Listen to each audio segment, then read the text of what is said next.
GS exam गली में आपका स्वागत है। मैं हूं संजय और आज हम लोग करेंगे प्राचीन भारत का दूसरा रिवीजन क्लास है। प्राचीन भारत का हम लोगों ने क्विज कर लिया है, अब उसका रिवीजन कर रहे हैं।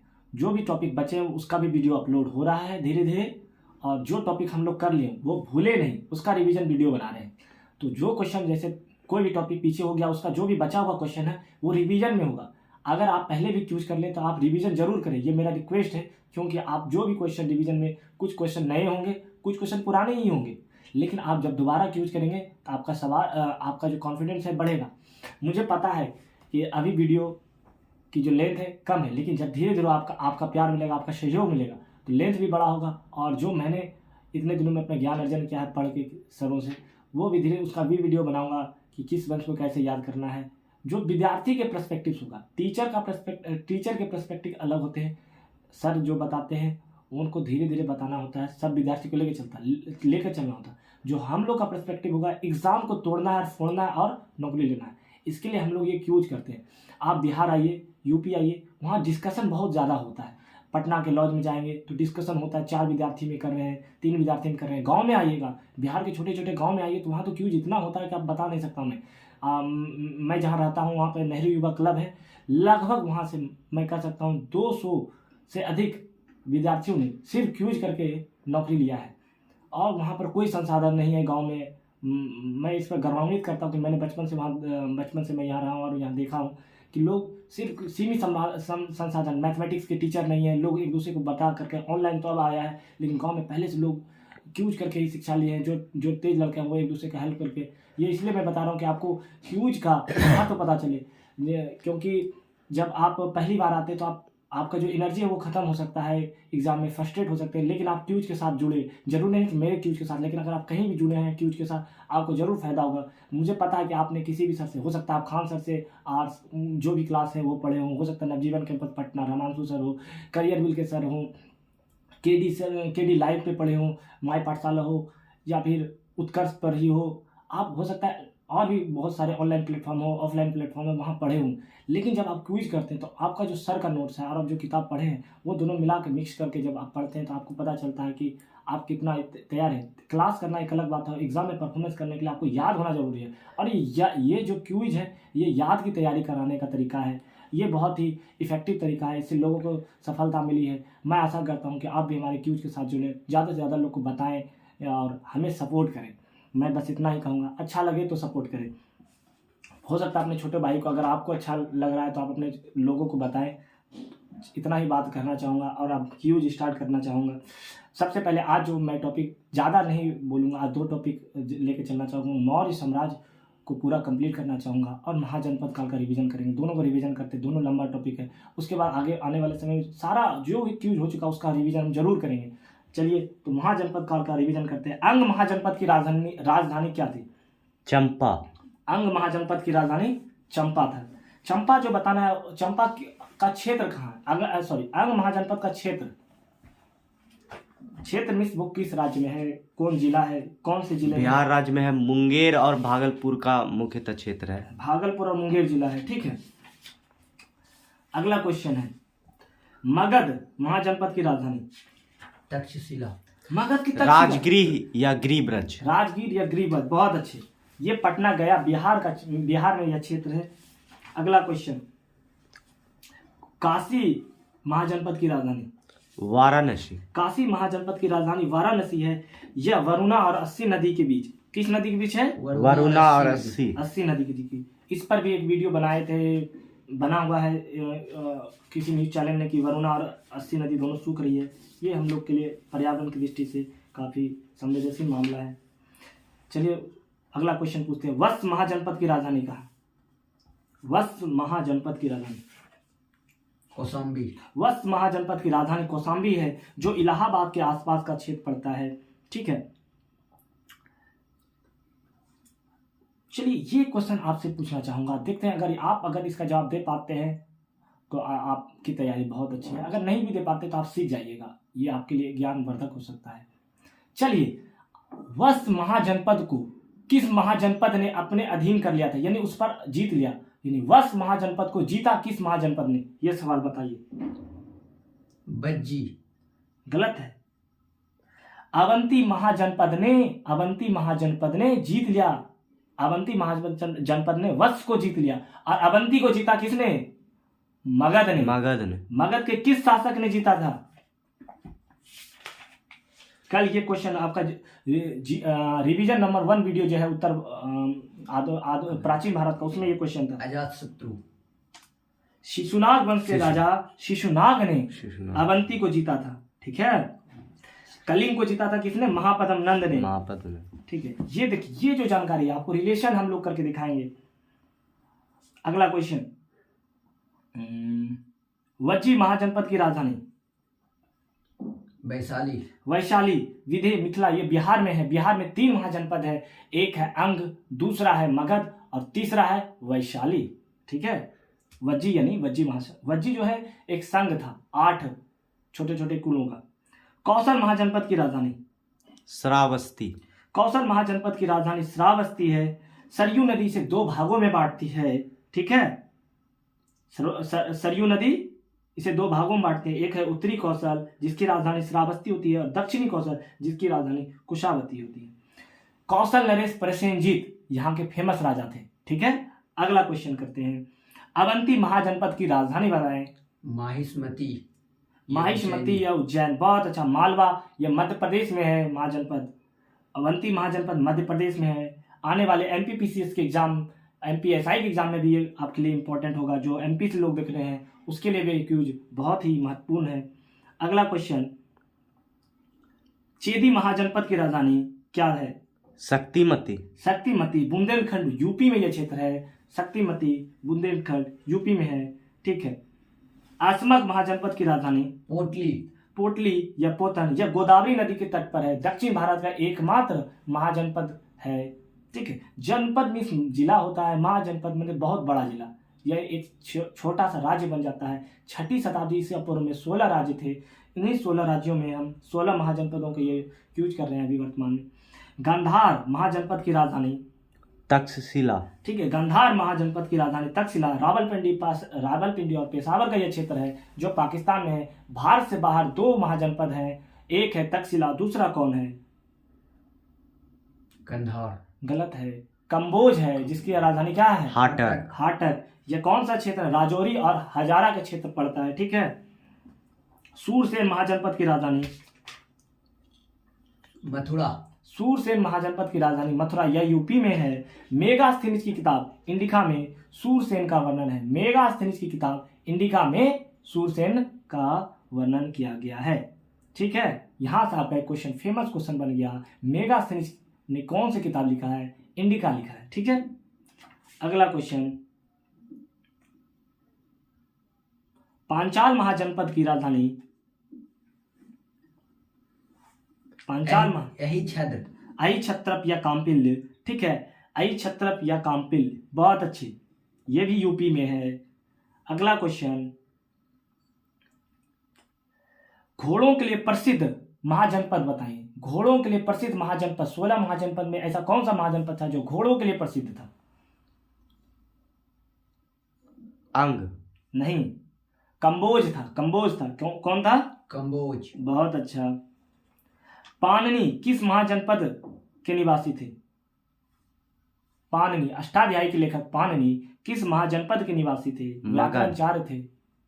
मगध गलत है। पास। ये जो है गांधार तक्षशिला के निवासी थे। तक्षशिला कहाँ है? पाकिस्तान। गांधार महाजनपद पाकिस्तान। ठीक है। आप लोग पेशावर। ठीक है।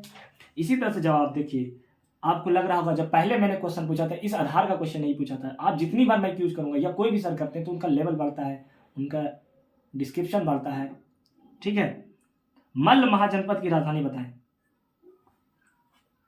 कुशावती। बहुत अच्छा। ये भी यूपी में है। गोरखपुर देवरिया के आसपास का क्षेत्र है। गोरखपुर से आने वाले योगी आदित्यनाथ जो कि वर्तमान में यूपी के मुख्यमंत्री हैं। ठीक है। अगला क्वेश्चन, वज्जी महासंघ की राजधानी बताएं। वज्जी महाजनपद की राजधानी? वैशाली। ठीक है। अगला क्वेश्चन, कुरु महाजनपद की राजधानी? इंद्रप्रस्थ। ठीक है। अगला क्वेश्चन है, दिल्ली का प्राचीन नाम क्या था? हस्तिनापुर। गलत है। हस्तिनापुर गंगा नदी के किनारे था। ठीक है, इसका नाम था योगिनीपुर। योगीपुर। ठीक है, अगला क्वेश्चन, 16 महाजनपदों का वर्णन हमें बौद्ध ग्रंथ और जैन ग्रंथ दोनों में मिलता है। बौद्ध ग्रंथ बताना है, वो कौन सा बौद्ध ग्रंथ में मिलता है?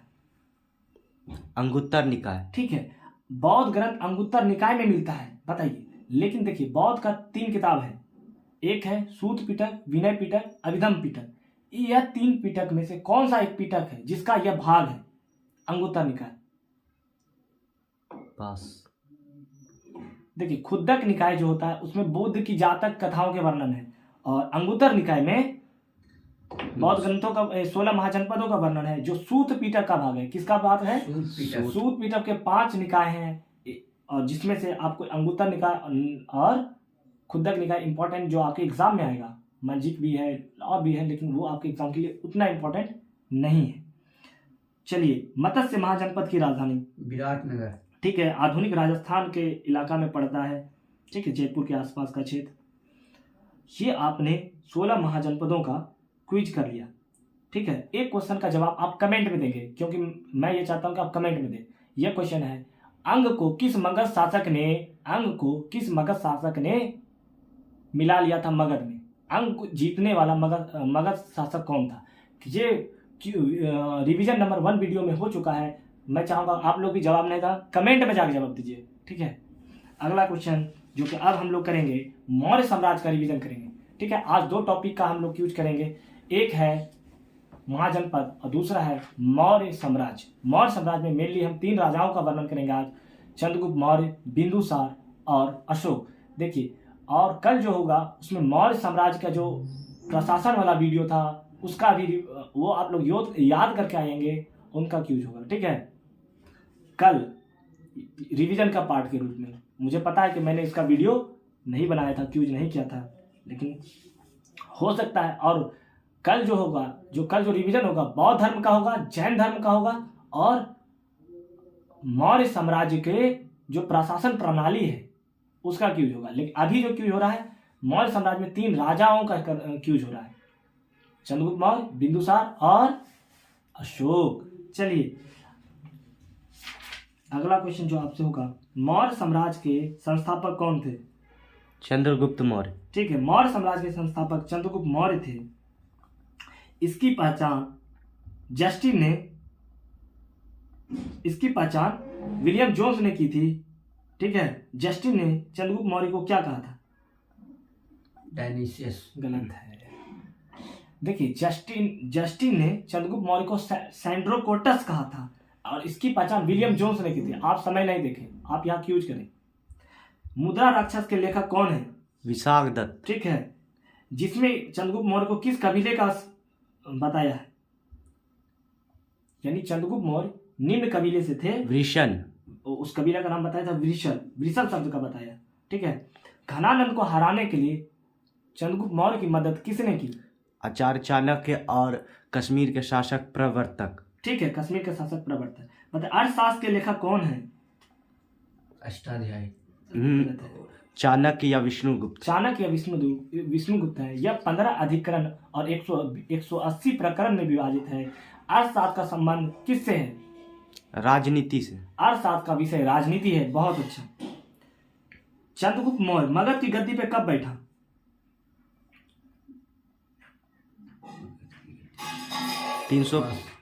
तीन सौ 25 ईसा पूर्व। गलत है, 322 ईसा पूर्व में बैठा। 345 ईसा पूर्व में लगभग चंद्रगुप्त मौर्य का जन्म हुआ है। 322 में बैठा। ठीक है, चंद्रगुप्त मौर्य किस धर्म का अनुयायी था? जैन धर्म का। जैन धर्म का। बिंदुसार किस धर्म का अनुयायी था? बौद्ध धर्म का। गलत है, आजीवक संप्रदाय के संस्थापक कौन थे? बिंदुसार। नहीं। अच्छा, मोखलिपुत्तिस। नहीं, मगलीपुत्तिस नहीं थे, मक्खली गोशाल थे।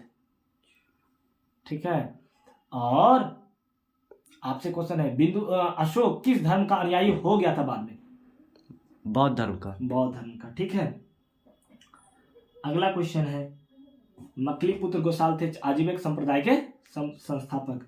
बताना है, चंद्रगुप्त मौर्य का उत्तराधिकारी बिंदुसार हुआ, वह मगध की गद्दी पे कब बैठा? 298 ईसा पूर्व। ठीक है। अमित्रघात के नाम से भी बिंदुसार को जाना जाता है। अमित्रघात का अर्थ क्या होता है? शत्रु विनाशक। ठीक है। अगला क्वेश्चन, वायु पुराण में बिंदुसार को क्या कहा गया है? वायु पुराण में बिंदुसार को क्या कहा गया है? भद्रसार।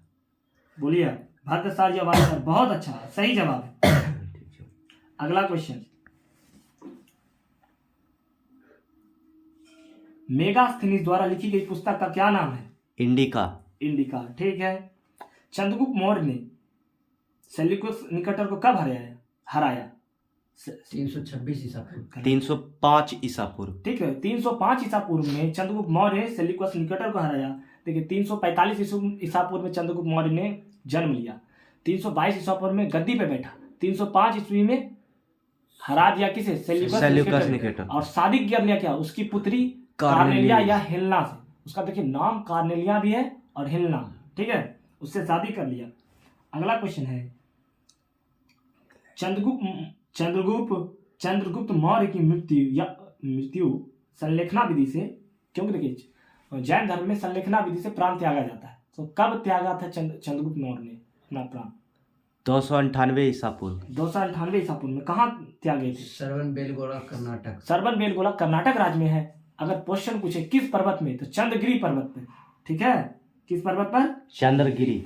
ठीक है। आप लोग से क्वेश्चन है, चंद्रगुप्त मौर्य ने किस जैन गुरु से जैन धर्म की शिक्षा ली थी? भद्रबाहु। ठीक है, भद्रबाहु से शिक्षा ली थी। देखिए, सेल्यूकस निकेटर का राजदूत बनके चंद्रगुप्त मौर्य के दरबार में कौन आया? मेगास्थनीज चंद्रगुप्त मौर्य के दरबार में आया। ठीक है। अगला क्वेश्चन, बिंदुसार के दरबार में कौन आया था? डायमेकस। ठीक है, बिंदुसार के दरबार में डायमेकस आया था। ठीक है, कहां से आया था? किस राजा का वह दूत था? एंटियोकस प्रथम का। ठीक है, सीरिया के नरेश। आप आज मैप में जाएंगे, सीरिया, आधुनिक सीरिया को ही मैप में मैपिंग करें। ठीक है, सीरिया का नरेश एंटियोकस वन का राजदूत बनकर कौन आया था? डायमेकस आया था, बिंदुसार के दरबार में आया था। लेकिन यह कथन किसका है? यह स्ट्रेबो ने बोला है। किसने कहा है? स्ट्रेबो के अनुसार। ठीक है। देखिए, मौर्य साम्राज्य पढ़िएगा तो 2-3 इंपॉर्टेंट हो जाते हैं। एक होता है एरियन, दूसरा होता है प्लूटार्क, तीसरा होता है जस्टिन और चौथा स्ट्रेबो। ये 4 लोगों ने क्या कहा है, ये बहुत इंपॉर्टेंट है। जब मैं पढ़ाने वाला वीडियो बनाऊंगा अभी कुछ दिनों के बाद, मेरा बीपीएससी एग्जाम हो जाए, तो आप लोग को ये जो वीडियो है वो बताया जाएगा कि उसका जो कैसे याद रखें। आपने नोट्स बना लिया, वो देखेंगे तो आपको कंप्लीट हो जाएगा। देखिए, बिंदुसार के समय में तक्षशिला में कितनी बार विद्रोह हुआ था? 2 बार। ठीक है। इसको दबाने के लिए सुसीम, जो चंद्रगुप्त मौर्य का बेटा था, बिंदुसार के पुत्र थे, सुसीम और अशोक, दोनों को भेजा गया था बारी बारी से तक्षशिला में हुए विद्रोह को दबाने के लिए। और ऐसा माना जाता है अशोक राजगद्दी पर बैठने से पहले 99 भाइयों की हत्या किए थे, और अशोक 2 भाई थे। टोटल इस आधार पर आप 101 भाई कह सकते हैं। बिंदुसार की सभा में 500 सदस्यों वाली एक मंत्री परिषद था, जिसका प्रधान कौन होता था? खल्लाटक। ठीक है, खल्लाटक होता था। ठीक है। एथीनियस के अनुसार बिंदुसार ने सीरिया के नरेश एंटियोकस वन से क्या क्या मांगा था? सूखा अंजीर, मदिरा और एक दार्शनिक। ठीक, सब कुछ भेज दिया, लेकिन दार्शनिक नहीं भेजा। ठीक है, ये बिंदुसार का जो था आप लोग बहुत अच्छा से बता रहे हैं। अच्छा लग रहा है कि आप लोग बता रहे हैं। जूनागढ़ अभिलेख किस भाषा में? संस्कृत। ठीक है, जूनागढ़ अभिलेख संस्कृत भाषा में रुद्रदामन से संबंधित है। किससे संबंधित है? रुद्रदामन से संबंधित है। देखिए, ऐसा मैंने क्यों पूछा, क्योंकि सुदर्शन झील का निर्माण किसने कराया था? चंद्रगुप्त मौर्य ने। लेकिन सौराष्ट्र का गवर्नर कौन था? चंद्रगुप्त मौर्य करवाए थे। चंद्रगुप्त मौर्य पटना में रह रहे थे, पाटलिपुत्र में। तो सौराष्ट्र का गवर्नर कौन थे उस समय? बताइए, कोई गुप्त थे, बताइए, बता सकते हैं कोई? पुष्यगुप्त वैश्य ने गुजरात के सौराष्ट्र प्रांत में सिंचाई की व्यवस्था करने के लिए झील का निर्माण करवाया था। ठीक है, पुष्यगुप्त वैश्य जो थे सौराष्ट्र प्रांत के गवर्नर थे और सुदर्शन झील का निर्माण कराया। फिर उसका जीर्णोद्धार किसने कराया? रुद्रदामन ने कराया। ठीक है, अगला क्वेश्चन,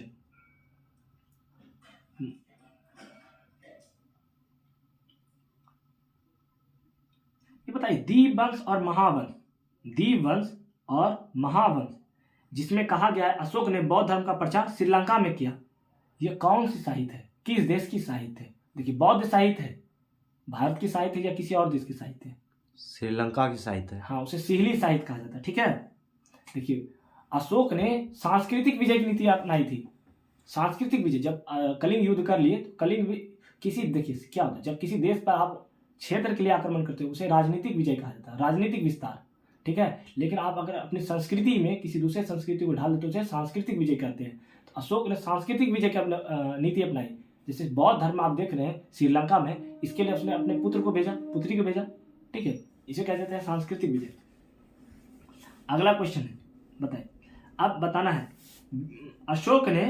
अशोक बिंदुसार का उत्तराधिकारी हुआ, वह मगध की गद्दी पर कब बैठा? 269 ईसा पूर्व। ठीक है, 269 ईसा पूर्व में उन्होंने राजगद्दी का राज्याभिषेक करवा लिया, लेकिन 4 वर्षों तक उन्होंने उत्तराधिकारी मतलब युद्ध लड़ा। 273 ईस्वी में उसने घोषित किया कि मैं मगध का राजा। 4 वर्ष लग गया उसे आंतरिक कलह को खत्म करने में। अशोक की माता का नाम क्या था? सुभद्रांगी। ठीक है, देखिए अशोक 2 जगह का राज्यपाल था। एक बार अशोक 2 जगह के राज्यपाल, तक्षशिला और अवंती। लेकिन क्वेश्चन अगर पूछा जाए राजगद्दी पर बैठने के समय अशोक कहाँ का राज्यपाल था? अवंती का। ठीक है, अवंती कहाँ है? मध्य प्रदेश। जिसकी राजधानी की क्या थी? भोपाल। अवंती महाजनपद उज्जैनी या महिष्मती। देखिए उस समय सुशील तक्षशिला में थे और ये अवंती थे। पटना कौन नजदीक होगा? पाटलिपुत्र कौन नजदीक होता? अवंती से नजदीक था। ठीक है,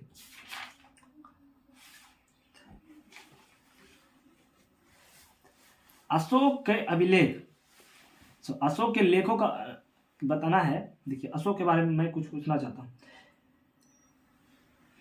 प्लिनी के कथनानुसार, देखिए मैं जो सवाल पूछ रहा हूं वो ध्यान से समझिएगा। ठीक है, नहीं तो आपसे गलती हो जाएगा। ठीक, देखिए स्ट्रैबो ने क्या कहा था कि सीरियन नरेश आंटियोकस I का जो राजदूत था डायमेकस, ठीक है, वो आया था बिंदुसार के दरबार में। अब जो मैं सवाल पूछ रहा हूं उसको ध्यान से सुनिएगा और उसका जवाब दीजिएगा। प्लिनी का कथन है, प्लिनी के अकॉर्डिंग ये, ठीक है, प्लिनी का कथन है मिस्र नरेश फिलाडेल्फस टॉलमी द्वितीय का राजदूत बनकर पाटलिपुत्र के दरबार में, बिंदुसार के दरबार यानी पाटलिपुत्र में कौन आया था? डायोनिशियस। ठीक है, डायोनिशियस। ये देखिए ये जो क्वेश्चन है बड़ा इंपॉर्टेंट होता है। प्लिनी ने कहा था कि अशोक के दरबार में कौन आया? डायोनिशियस आया।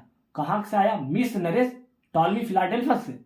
ठीक, देखिए बिंदुसार के दरबार में कौन आया था? सीरियन नरेश आंटियोकस I का कौन आया था? डायमेकस आया था। और चंद्रगुप्त मौर्य के दरबार में कौन आया था? मेगास्थनीज। ठीक है, सेल्यूकस निकेटर का राजदूत बनकर। ठीक है, तीनों को समझ ली। लेकिन किसके अकॉर्डिंग था ये? कभी कभी दिया जाता है कि बिंदुसार के ही दरबार में डायोनिशियस भी आया है, लेकिन अगर पूछा जाए प्लिनी का कथन के अनुसार तो आपका आंसर ये हो जाएगा। पुराणों में अशोक को क्या कहा गया है? अशोकवर्धन। ठीक है, अगला क्वेश्चन है,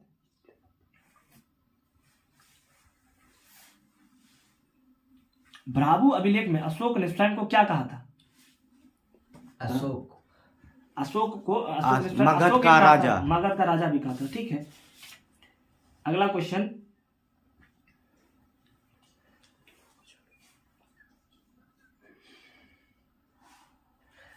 बताइए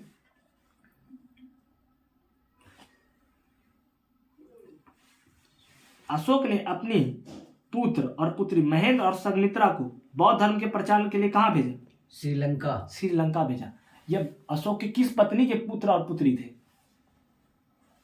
यानी मैं सवाल पूछ रहा हूं, महेंद्र और संघमित्रा अशोक की किस पत्नी की संतान थे? काड़ू बाकी नहीं, ये थे नाग देवी के। ठीक है, नाग देवी कौरवकी के नहीं थे। देखिए अशोक के कुछ पत्नियां का नाम मैं बता रहा हूँ, और संधि मित्रा, कौरवकी, ठीक है। कौरवकी से जो पुत्र था उसका नाम क्या था? तीवर था। क्या था? तीवर। तीवर। बहुत अच्छे, ध्यान देते रहे। अशोक के अभिलेखों में उसे क्या कहा गया है? देव नाम प्रिय और प्रियदर्शी। देव नाम प्रिय का अर्थ क्या होता है? देव नाम प्रिय का अर्थ क्या होता है? देव नाम प्रिय का अर्थ सबका प्रिय, देवताओं का प्रिय। देवताओं ठीक। का प्रिय। राज तरंगिणी के लेखक कलहन। कलहन। देखिए राज तरंगिणी के लेखक कलहन के अनुसार अशोक ने श्रीनगर की स्थापना की है। ठीक है। कलिंग युद्ध का वर्णन किस शिलालेख में? 13वें में, जिसमें कहा है राज्याभिषेक के 8 वर्ष बाद उसने कलिंग पर विजय प्राप्त करने के लिए आक्रमण किया। ठीक है। हाथी गुम्फा अभिलेख किस राजा से संबंधित है? कलिंग राज खारवेल। कलिंग राज खारवेल। कलिंग की राजधानी क्या थी? मौर्य में 4 प्रांत थे। अशोक ने 5वां प्रांत कलिंग को जीता, और उसकी राजधानी क्या थी बताइए? कलिंग की राजधानी तोसली। ठीक है, तोसली थी। अगला क्वेश्चन बताइए। अशोक ने कलिंग विजय के बाद भेरी घोष के बदले किस नीति को अपनाया? भेरी घोष के बाद धम्म घोष। धम्म घोष का। ठीक है। युद्ध के पश्चात अशोक ने किसके प्रवचन सुनकर बौद्ध धर्म की ओर आकर्षित हुए? निग्रोध। ठीक है। निग्रोध जो था अशोक का चचेरे भाई, अशोक का जो भाई था, चचेरे भाई सुमन का पुत्र था। ठीक है, सुशीम।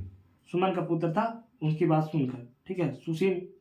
देखिए चचेरे यहाँ पे सौतेले भाई ज्यादा अप्रोप्रिएट है। ठीक है।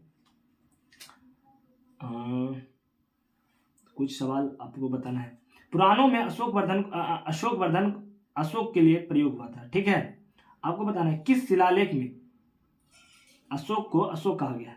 मास्की और गुज्जर। ठीक है। मास्की, गुर्जर, नेतुर, उडेगोलम। ठीक है। आपको बताना है शाहबाजगढ़ी शिलालेख कहाँ है?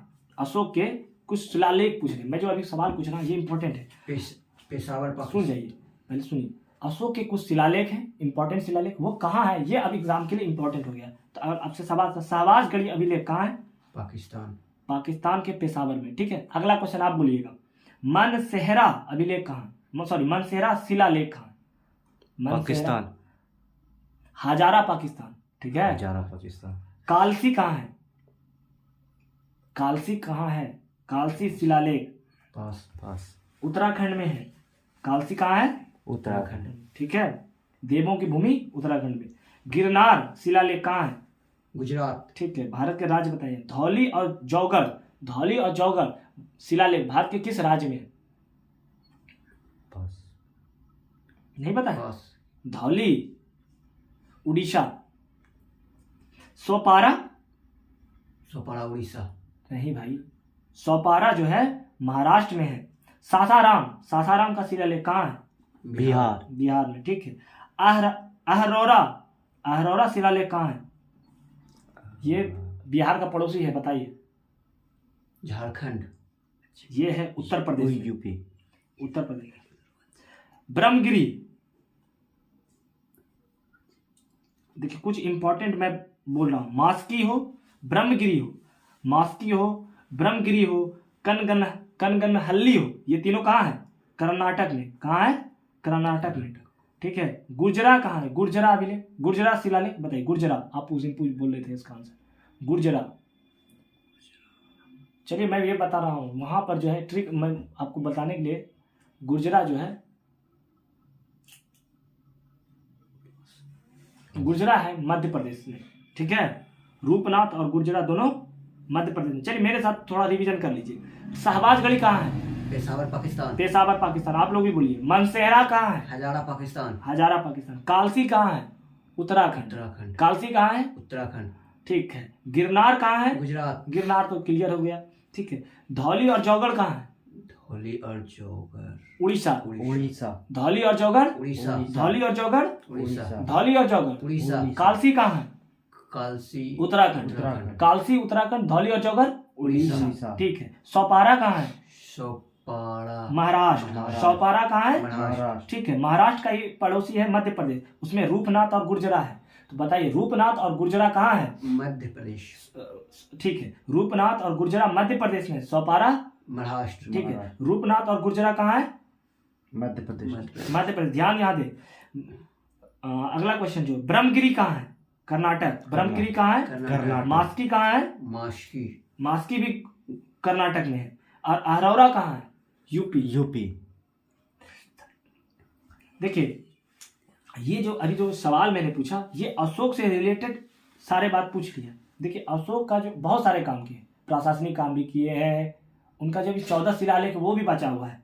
ठीक है, अर्थशास्त्र में जो तीर्थ है, उच्च अधिकारी होते हैं उसे तीर्थ कहा जाता है, उनकी भी बात करना है। मौर्य प्रांत है, अभी जो लास्ट क्वेश्चन मैं पूछ देता हूँ, मौर्य प्रांत की राजधानी, उसके बाद ये क्यूज को मैं समाप्त करूंगा।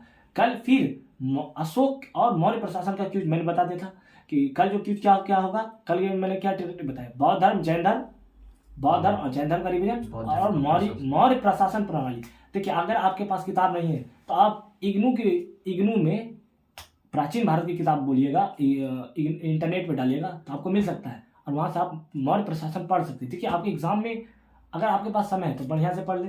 और मैं ये 4 क्वेश्चन लास्ट जो होगा उसके बाद मैं क्यूज को बाइंड अप करूंगा। उत्तरापद जो मौर्य प्रांत है उसकी राजधानी कहाँ थी? सुवर्णागिरी। गलत है। उत्तरापद नॉर्थ, मैप में ऊपर होता है नॉर्थ। तक्षशिला ठीक है। अवंती राष्ट्र से उसकी राजधानी उज्जैनी या माहेश्वरी। उज्जैनी ठीक है, उज्जैनी। कलिंगी तोसली। दक्षिणापद सुवर्णागिरी ठीक है। पूर्वी प्रांत पाटलिपुत्र ठीक है। कल जो है मौर्य वंश, मैं एक बार फिर बता दूं आप लोग सारे व्यूअर को कि कल जो हम लोग करेंगे बौद्ध धर्म का क्यूज रिवीजन करेंगे, जैन धर्म का करेंगे और मौर्य प्रशासन पढ़ेंगे और अशोक के जो भी प्रश्न बचे हैं उनको करेंगे। वीडियो देखने के लिए धन्यवाद।